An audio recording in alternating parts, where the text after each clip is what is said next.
Welcome to Man Does Tech, where I solve the problems you didn't even know you had. In this video, I will show how to drive a BMW X6 automatic. Adjust your seat, mirrors, and steering column so you have a clear view and comfortable reach to pedals and controls. Familiarize yourself with the gear selector, infotainment layout, and driving mode dial before you start the engine. Keep both hands lightly on the wheel, and remember smooth inputs make luxury SUVs feel more responsive and predictable on the road.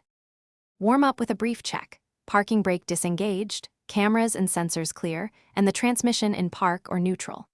Press the brake firmly, shift to D for drive, then gradually release the brake while applying gentle throttle to move smoothly.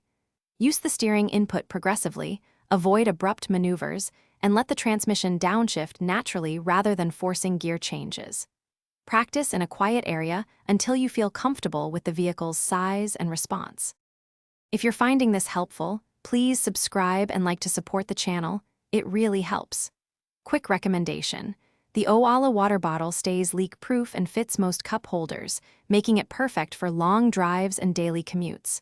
I use it on every trip to stay hydrated and alert behind the wheel. Check the description for the link and other deals. Now let's get back to the video. Stay relaxed and anticipate traffic, especially in a heavy SUV like the X6, where momentum matters more than in smaller cars. Use driver aids such as adaptive cruise and lane assist to smooth highway driving, and select comfort or sport modes based on road conditions and your preference. When approaching stops, lift off early to let the car decelerate naturally and avoid harsh braking, which keeps passengers comfortable and conserves the braking system. Thanks for watching. If you found this helpful, don't forget to like and subscribe.